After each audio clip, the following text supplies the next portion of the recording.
Bienvenidos a De Mente Abierta, un podcast para amantes del misterio y el crimen verdadero.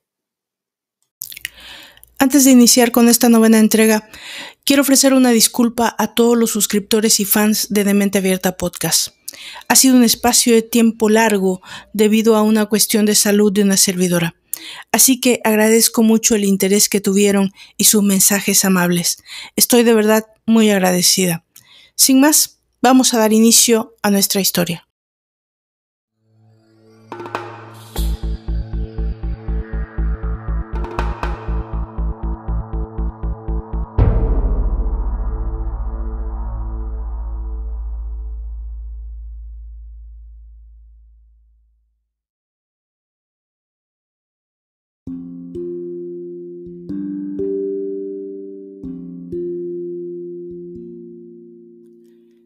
El poeta es una herida con los bordes siempre abiertos.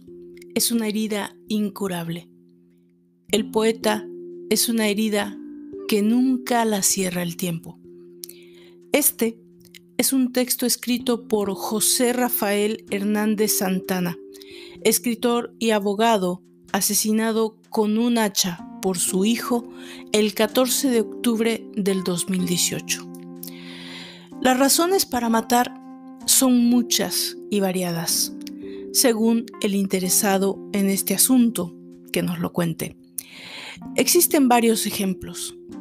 Agatha Christie dice, por ejemplo, que la causa puede ser pasional, el dinero o una idea.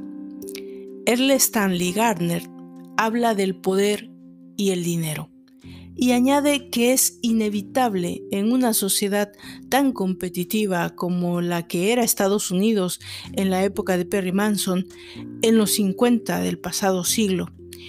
Y John Verdon, escritor de este siglo, repite el sexo, el dinero, el poder, la venganza y los delirios o misiones sagradas. Arthur Koestler, filósofo y ensayista, se acerca a algunas de las propuestas más actuales de la neurociencia cuando afirma que matamos por una coordinación insuficiente entre el neocórtex racional y el hipotálamo emocional, que nos lleva a esa beta única, alucinatoria, asesina, que lo ha impulsado a matar, torturar y hacer la guerra. Es más, para Peter Morrell, el crimen fascina, intriga y repugna a la vez. En terminología criminalística existen conceptos que escapan a nuestra sensibilidad, a veces a nuestra propia imaginación. Uno de ellos, sin lugar a dudas, es el parricidio. El parricidio es el nombre jurídico dado al acto de quitarle la vida a uno de los progenitores, ya sea al padre o a la madre. El hecho de que exista un vínculo consanguíneo hace que en muchos países el castigo para este crimen sea siempre muy severo. Existen muchos casos de este tipo de asesinato a través de la historia. Quizá los más famosos correspondan a príncipes que luchan por el poder contra el rey, su ascendiente directo. En la literatura, Los hermanos Karamazov de Fyodor Dostoyevsky es una obra magistral que trata dicho tema.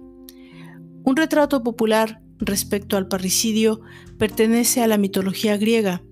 En este, Edipo fue predestinado para asesinar a su padre y tomar a su madre por mujer. Para evitarlo, desde niño fue enviado lejos, pero nada impidió el cumplimiento del oráculo. La palabra es mencionada en la Biblia, primera epístola de Pablo a Timoteo, dentro de una lista de transgresiones horrendas. En general, siempre se ha considerado un crimen fuertemente rechazado y execrable. En un principio, el acto de matar, asociado a este término, incluía a cualquier familiar, incluso político. Después se limitó a parientes consanguíneos en línea directa, es decir, también abarcaba a los padres que mataban a sus hijos, la historia de Abraham e Isaac y el sacrificio sustituto narrada en Génesis. Es muy conocida por todos. Según el relato bíblico, la fe del patriarca fue probada y la historia quedó como un testimonio de que Dios condena el parricidio. Hoy en día, esto se hubiera denominado un filicidio. Lamentablemente no existe un mecanismo para predecir que una persona vaya a asesinar a uno de sus progenitores. Por suerte se trata de un crimen poco común. Sin embargo, ciertos factores pueden constituir una alerta que esté en riesgo latente. Tal vez una familia disfuncional, una que sufre de conflictos continuos, donde uno o más de sus miembros exhibe un mal comportamiento. También se pueden ver casos de violencia, drogadicción, tendencia alcohólica, etc. Su existencia no se limita a una clase social, estatus económico o nivel educativo. En general, se podría decir que estos son hogares donde sus miembros están sometidos a un estrés inaceptable. En otros casos muy comunes incluso, es donde existe abuso sexual, la mayoría de las veces cometidos por los padrastros. Pero incluso se han visto muchos casos de padres que violan repetidamente a sus hijas y a veces hasta a sus hijos. En esos hogares, la madre suele estar ausente o finge ignorar lo que sucede. Y es este último hecho el que al final logra desquiciar al parricida. Pero sea cual sea la circunstancia o el ambiente en que se desarrolle, la mayoría de los parricidas cuyas acciones han sido analizadas con lupa eran jóvenes sin preparación universitaria, solteros y sin antecedentes penales. Por lo general, actuaron solos y no trataron nunca de escapar del lugar del crimen. Pero curiosamente, el caso que hoy nos ocupa contradice completamente esta última afirmación, porque se trata de la historia de un joven estudiante universitario privilegiado, heredero de una de las fortunas más importantes de su estado, cuya ambición y falta de tacto e inteligencia combinadas los llevarían a cometer uno de los asesinatos más memorables de los últimos tiempos. Pónganse cómodos, porque están a punto de alimentar su dosis de morbo. Bienvenidos a la 9ª entrega de Demente Abierta, un podcast para amantes del misterio y el crimen verdadero. Yo soy Valdra Torres y esto es La ambición de Dana, el asesinato de la familia Ewell.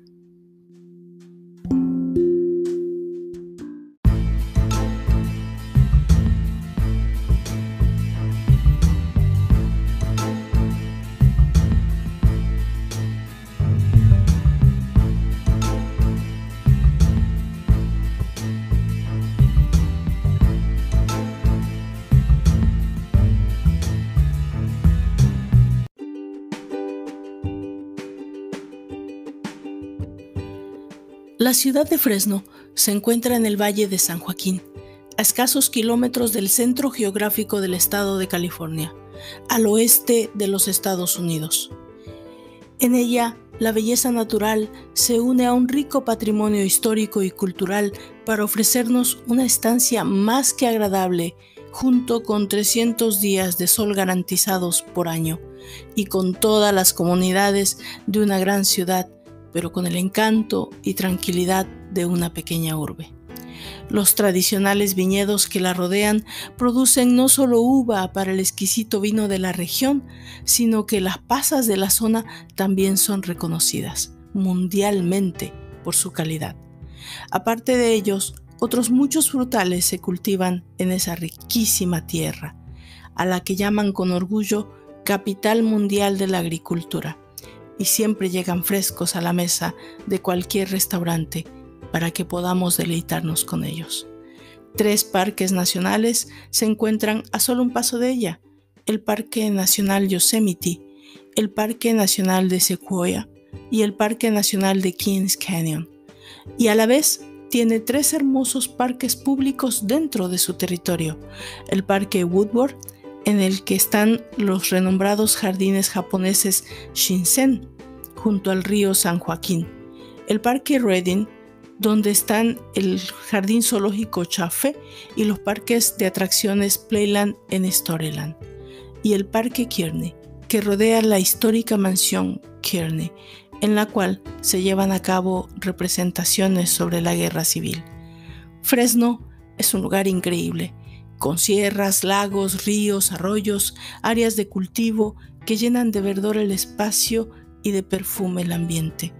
Una ciudad donde el turista encuentra numerosos atractivos y en los alrededores de la Gran Campiña para quienes desean pasar un día disfrutando de la vida en una granja o en un venerable viñedo. Las vacaciones en Fresno se pueden disfrutar al máximo. De eso podemos estar seguros.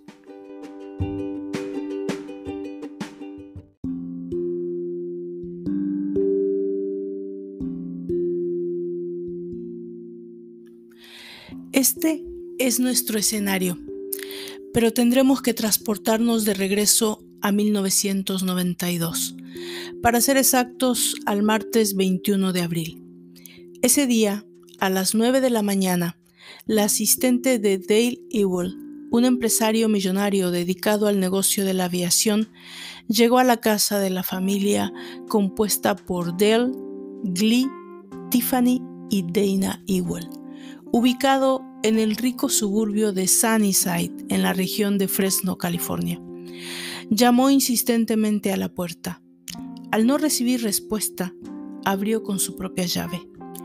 Lo primero extraño en notar al entrar a la casa fue que no estaba colocada la alarma, y lo segundo, que la puerta de la parte de atrás, la entrada de la cocina, que siempre se encontraba abierta, esta vez estaba asegurada.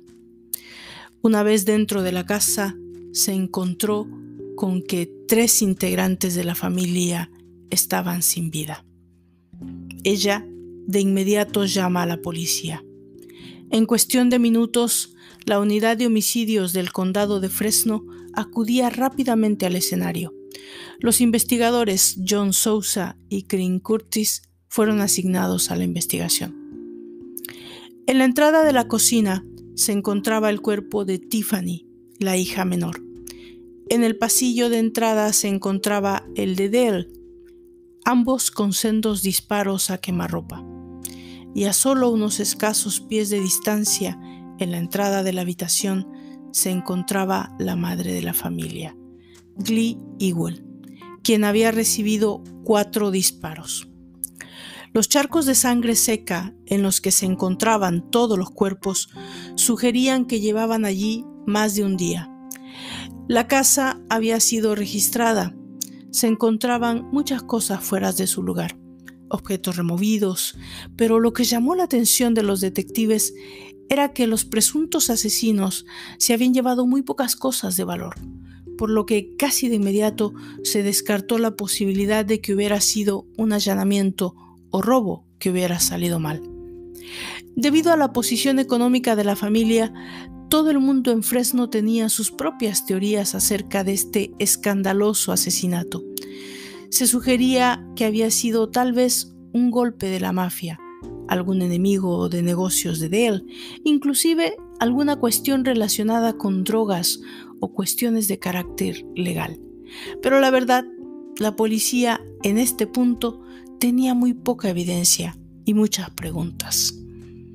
Entonces, como suele suceder en la mayoría de los casos de asesinatos en familia, la investigación comenzó centrándose en la persona que ganaba mucho más que los millones de la herencia familiar. Dana, el hijo menor de Dale y Glee, quien al parecer tenía una coartada a prueba de fuego.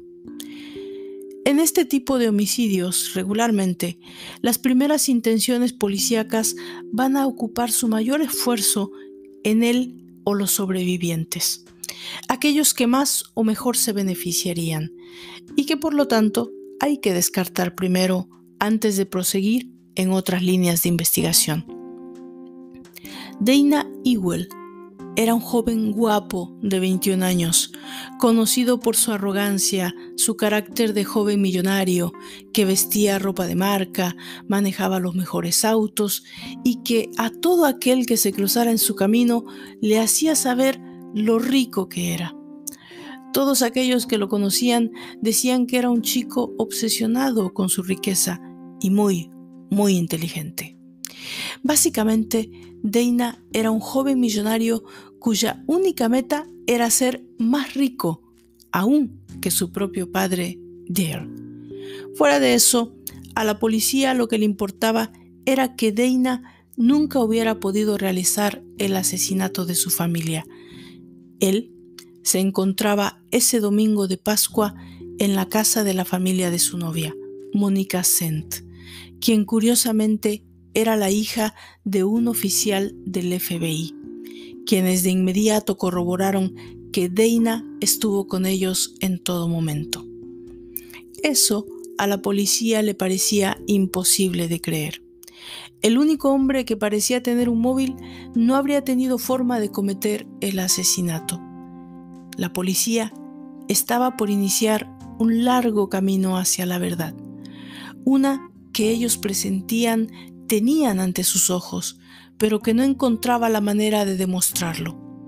Por un lado, un joven arrogante que se creía más inteligente que nadie, y por el otro, un detective que estaba confiado en su corazonada y que no pensaba rendirse por nada del mundo.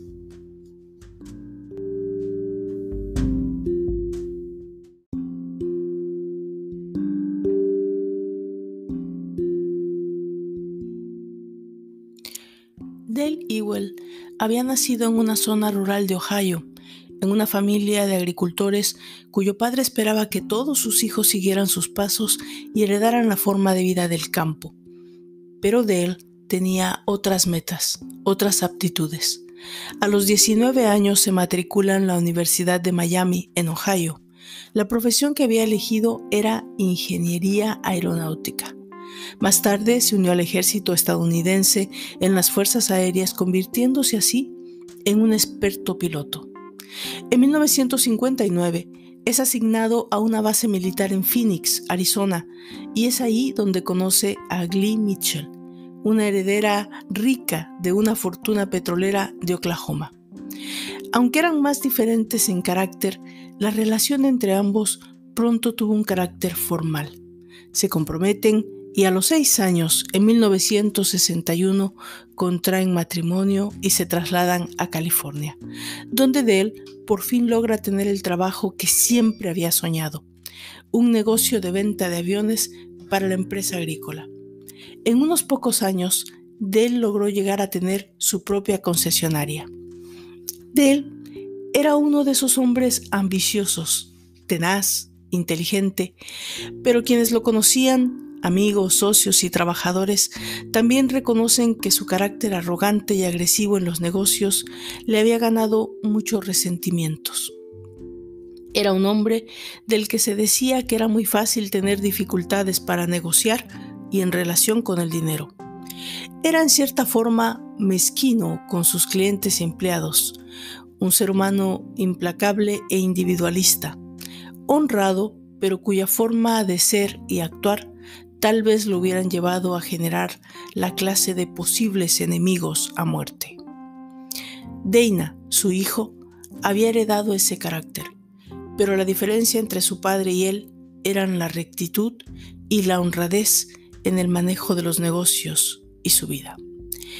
En 1967 nace Tiffany, la primogénita de la familia, y 4 años después, en 1971, nace Dana. Dale y Glee procuraron que sus hijos tuvieran todo lo que el dinero podía comprar, pero también deseaba que sobre todo Dana labrara su futuro, que él lograra sus éxitos basados en esfuerzo propio. Nadie de la familia derrochaba nada, nadie excepto Dana. No eran ostentosos, vivían en una casa, no en una mansión, manejaban carros buenos, vacacionaban. Tenían una vida que al parecer de muchos distaba de la posición económica que tenían, pero era la personalidad de Dale y Glee, y la forma en que pensaban que debían educar a sus hijos. Pero Dana siempre quería más. Y el problema real radica no en el hecho de que siempre quieras más, sino en qué o cuánto estás dispuesto a hacer para conseguirlo. Dale tal vez cometió el error de proporcionarle a Dana el valor del dinero, sin inculcarle antes el valor del trabajo. Lo que logró fue que el jovencito siempre quisiera más, sin interesarse en trabajar por tenerlo. Conocemos muchas historias de estas, ¿no es así? Y lo sabemos, siempre acaban mal.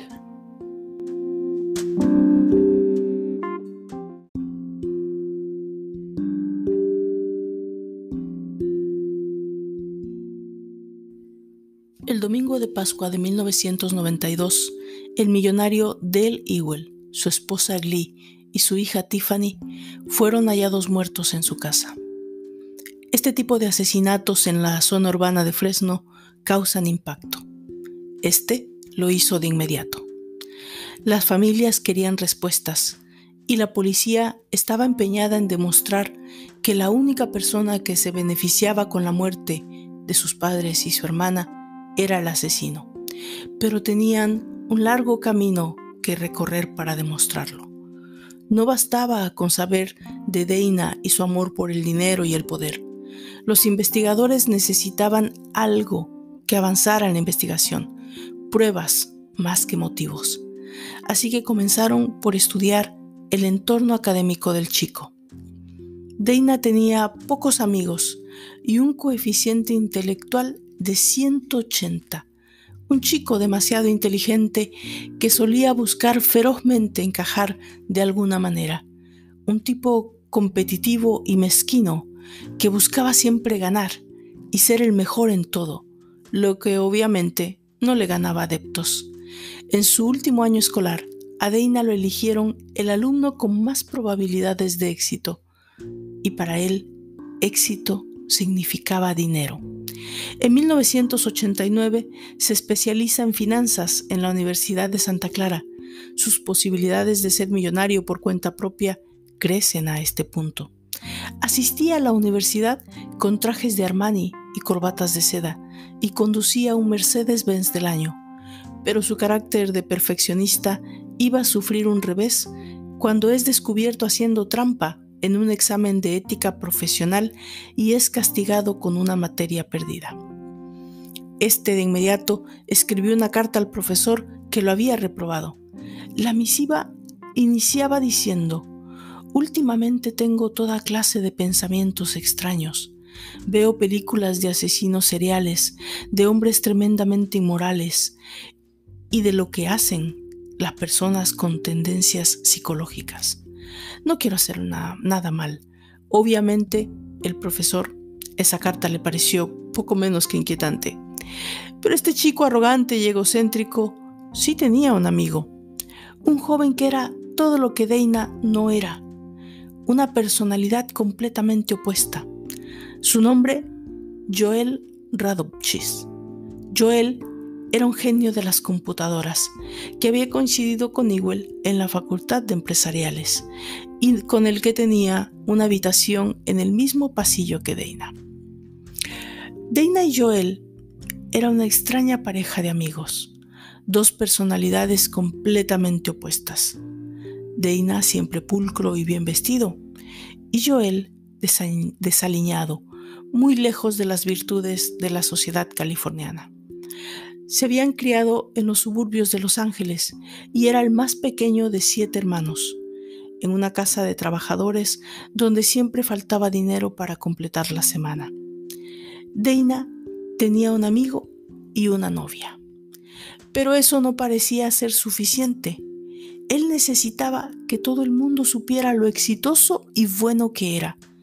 Su padre comenzaba a darse cuenta del error que había cometido con él, de la forma que a lo mejor se había equivocado al darle todo a manos llenas, sin lograr que él trabajara y lograra las cosas con su propio esfuerzo. Así que, al enterarse de la materia perdida, Dale le dio un ultimátum. Le dijo que le apoyaría a finalizar sus estudios, pero que después tendría que trabajar y estaría solo. Dana acepta la decisión de su padre. Toma la decisión de formalizar su relación con Mónica y planear reunir a las familias en Domingo de Pascua. Querían reunirse en la casa de la familia de Dana, en la playa, en Pájaro Dion, y así lo hicieron. Fue una cena festiva para las dos familias. Alrededor de la medianoche, ambas familias se despidieron, ya que el amanecer después del almuerzo, Dale, Glee y Tiffany regresarían a Fresno, sin saber que en ese preciso momento alguien había irrumpido en su casa, ubicada en el 56 de Spark Circle Drive. Este individuo iba armado con un rifle de asalto. Se introdujo en la estancia y esperó pacientemente a que la familia llegara. La mañana de ese domingo, 19 de abril de 1992, todo resultaba normal en la casa de la playa en Pájaro Dion. Ambas familias se despidieron y tomaron caminos diferentes. Dana viajaría de regreso con Mónica y su familia para pasar el resto de la semana con ellos. Tiffany y Glee viajaron en carro hasta Fresno. La primera en entrar a la casa fue Tiffany, quien al entrar por la parte trasera hacia la cocina, una bala en la parte posterior de la cabeza la mata instantáneamente. Glee, al escuchar el disparo, corrió hacia su despacho, pero antes la alcanzó una bala disparada de frente. Luego recibiría 3 disparos más. Una hora después llegaba Dale. Una bala por detrás de la cabeza, al igual que Tiffany, también lo mató en el acto.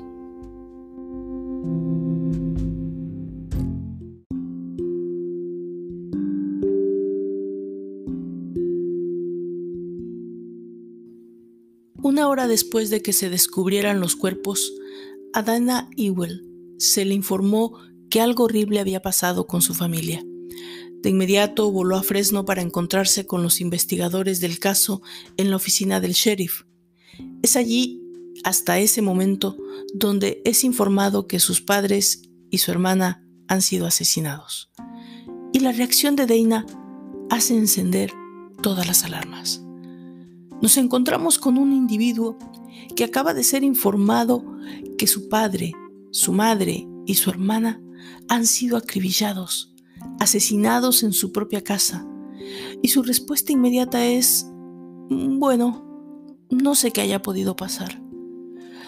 Tal vez los chicos del vecindario, los vándalos, han podido irrumpir en la casa, entrar a robar. No había dolor, no emociones. Al día siguiente, la policía lo lleva a la escena del crimen. A los investigadores les interesaba ver si había alguna reacción de su parte, algo que pudiera develar su actitud, tal vez la sangre que aún se encontraba en la casa, todo lo que había permanecido ahí para ser revisado. Pero una vez más, Dana los deja totalmente asombrados. Cuando de pronto, parado justo donde su madre había sido acribillada a balazos, preguntó quién iba a pagar los desperfectos de la casa. Los investigadores siguieron con los posteriores análisis de la casa. De inmediato llegaron a la conclusión de que se trataba de una simulación de robo y que todo parecía obra de una persona no profesional. De hecho, lo único que faltaba de las pertenencias de la familia era un collar de perlas de Glee y una pistola semiautomática de Dale. Las balas extraídas de los cuerpos revelaban que se trataba de un arma de bajo calibre, un rifle. El arma homicida había portado un silenciador. Más adelante, el servicio funerario de los Ewell también resultó muy revelador. Se trataba de una familia honorable y rica. Una familia con muchos amigos millonarios y un entorno del que al menos se podía esperar un velatorio digno. Pero Dana no solo no se mostraba ciertamente poco afectado, pero ni siquiera habría querido excederse en gastos funerarios, por decirlo de alguna manera. La familia no pudo más, y a las 4 semanas, los tíos de Dana concertaron una reunión con los inspectores de policía. Les contaron la reacción que el chico había tenido al descubrir que tendría que esperar 14 años para recibir la herencia de su familia. Dana Ewell simplemente no podía creer lo que estaba pasando. Se volvió loco y golpeaba la mesa de los abogados gritando que ¿cuál era la razón por la que no recibiría su dinero? Los 8 millones de la herencia estaban lejos de su alcance por el momento. La policía regresa a las evidencias. El laboratorio de balística corrobora que las balas encontradas en el escritorio de Dell coincidían con las que habían sido utilizadas en el asesinato. Eso confirmaba la teoría de que el asesino habría tenido información de lo que se encontraba dentro de la casa. Solo 4 personas sabían de esas municiones dentro de la casa y 3 de ellas estaban muertas. Los investigadores sabían que Dana no era el asesino material, pero entonces basaron su teoría en un asesinato por encargo. Entonces se dirigen a la Universidad de Santa Clara para investigar un poco más acerca de su principal sospechoso. Allí descubrieron que el mejor amigo de Dana, Joel Radovsich, un chico desaliñado que posiblemente tenía información, les ayudara. Joel también tenía una cortada para el domingo de Pascua. Dijo que se había encontrado todo el día en un lugar llamado Hendrix, un taller de pintura y compostura de carros. Pero cuando la policía verificó la coartada, el dueño del lugar dijo que Radovsich no había sido visto en el lugar en la fecha de los asesinatos. Había sido muy fácil descubrir a Joel en una mentira, pero los inspectores sabían que su pez gordo no era él y que con Dana la situación iba a ser mucho más complicada de lo que esperaban. Comienza la cacería.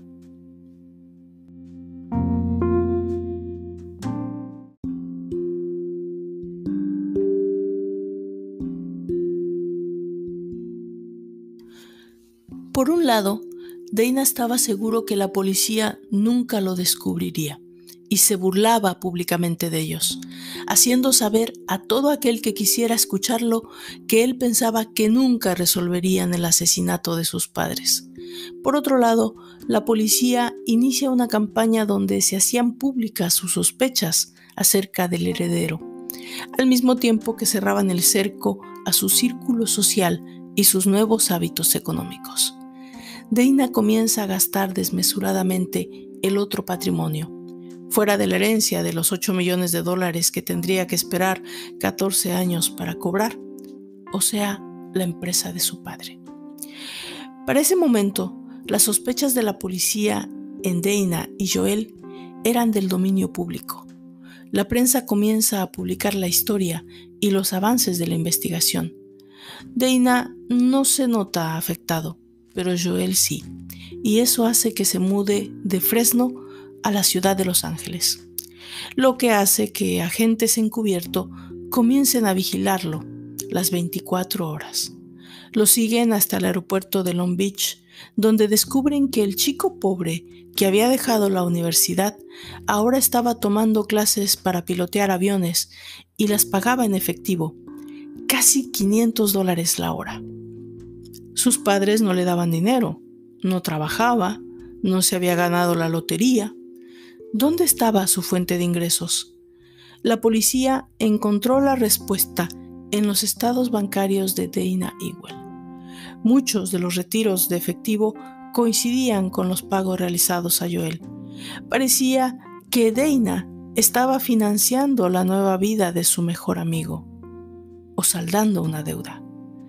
No se necesitaba ser un genio para deducir la relación, los vínculos económicos y la razón que los ligaba.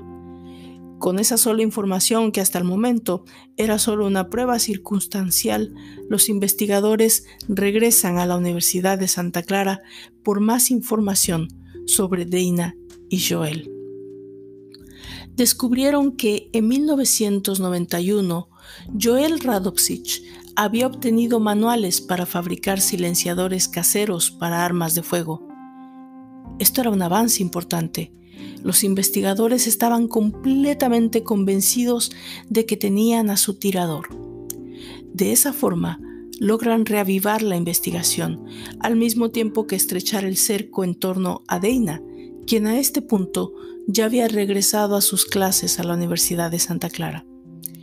El 1 de abril de 1993, un agente encubierto logra escuchar una llamada telefónica de Joel Radovsich, una en donde le exigía dinero a alguien, la persona que se encontraba en el otro extremo de la línea. Hablaba de que quería viajar, dar la vuelta al mundo y de que necesitaba $25,000. La policía obtiene una orden para revisar los números del buscador de Joel. Hay que recordar que a principios de los 90 los teléfonos celulares aún no eran comunes. La mayoría de las personas utilizaban un buscador al que recibían mensajes para ponerse en contacto, los llamados Vipers. Los policías descubren que el número del que había recibido el mensaje Joel pertenecía a la ciudad de Santa Clara y Dana ya estaba en la universidad. Lo que la tecnología sí les permitió realizar en ese momento a la unidad de investigación fue clonar el busca de Joel, de manera que cada vez que recibía un mensaje, a ellos les replicaba. De esa forma, ellos también recibían el mensaje. De esta manera lograron dejar en claro que era Dana Ewell con quien Joel se enviaba mensajes para luego tener largas conversaciones telefónicas, mismas que la policía también escuchaba. Ellos siempre hablaban en código cuando se referían a los asesinatos, pero la unidad de investigación sabía que se referían a la familia de Dana. En una de esas conversaciones se escuchó a Joel decir que pensaba que lo estaban siguiendo. Cuando eso sucedió, la comunicación paró.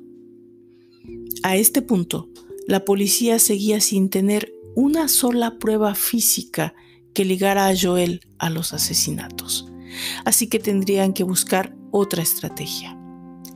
El 12 de mayo de 1993, a la medianoche, la policía toca la puerta de la habitación de Dana Ewell en la Universidad de Santa Mónica. El agente investigador le dice a Dana que tenían avances en la investigación. De golpe le dice que su amigo Joel Radovsich es el principal sospechoso en el asesinato de su familia. Dana no pudo siquiera contestar una palabra. No podía salir de su asombro. De inmediato busca comunicación con Joel. Esta actitud acumulaba las pruebas que la policía estaba en camino correcto. Pero el tiempo corría en su contra.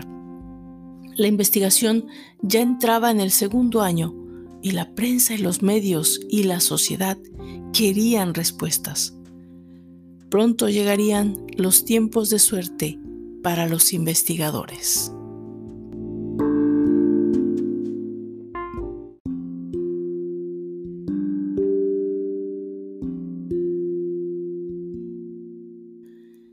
El 8 de junio de 1993, los agentes Sousa y Curtis tuvieron una oportunidad. Por medio de la vigilancia de las llamadas, escucharon a Joel pedir una ganzúa electrónica.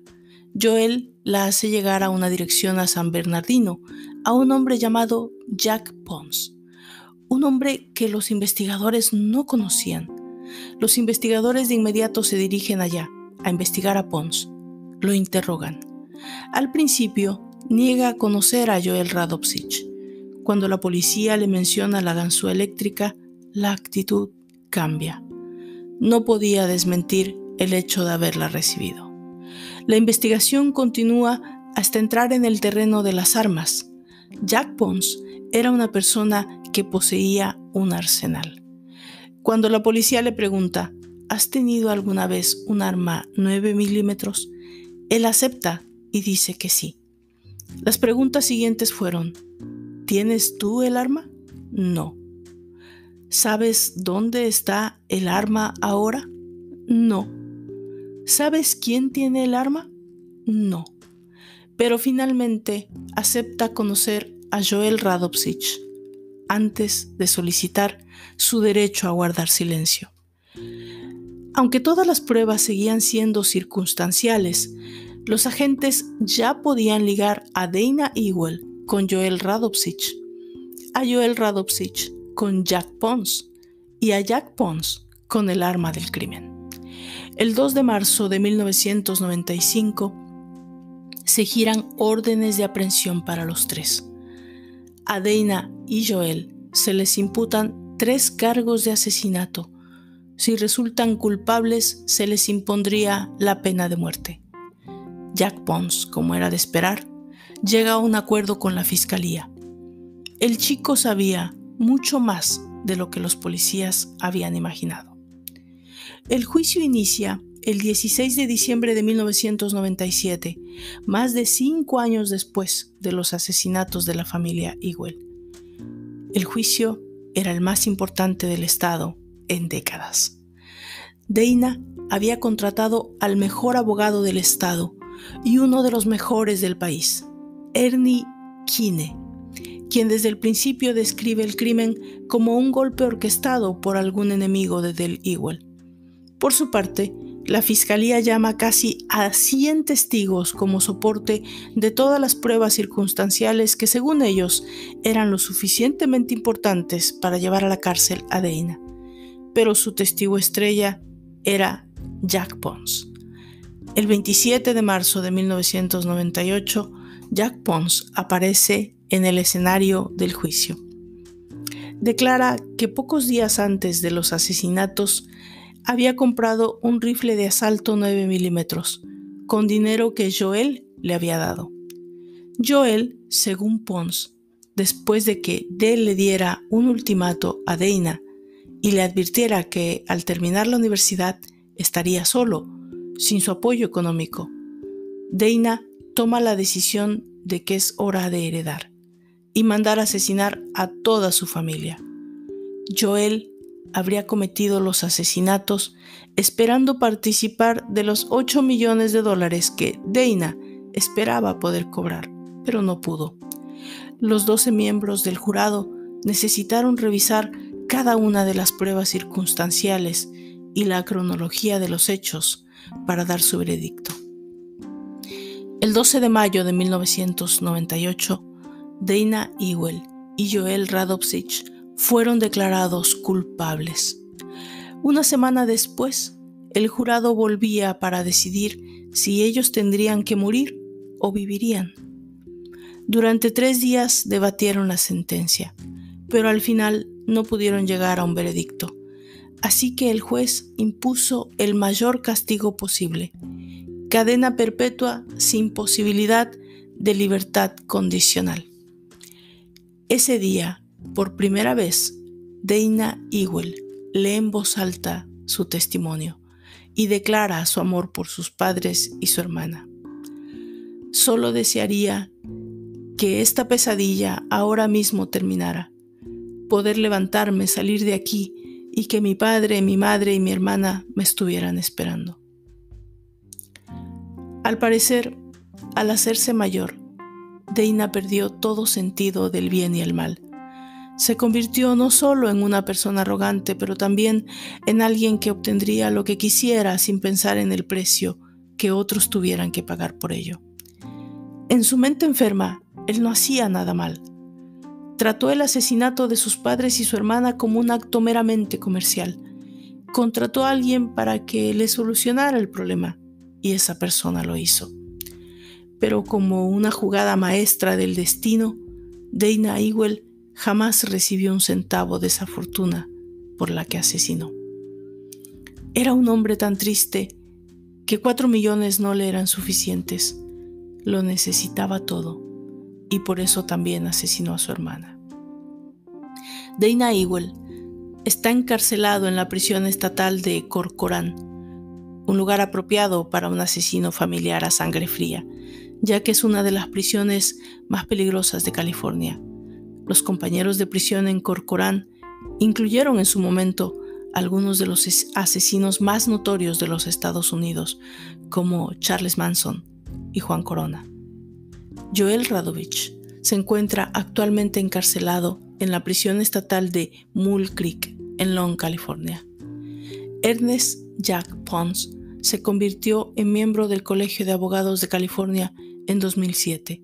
Actualmente ejerce en Fullerton, California. Glee Mitchell, la abuela de Dana, falleció el 14 de marzo de 1999.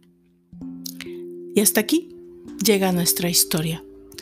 No me queda más que agradecerles a ustedes que la hayan escuchado hasta el final. Déjenme sus comentarios, escríbame a dementeabierta.podcast@gmail.com. Si se encuentran escuchando desde el canal de YouTube, por favor suscríbanse, denle like a el video y compártalo si les ha gustado. Yo soy Valdra Torres y los espero en el último de los videos, de los podcasts de la primera temporada de Demente Abierta. Llegamos al final en la próxima entrega. La siguiente será una sorpresa para todos. Gracias por la audiencia. Nos encontramos.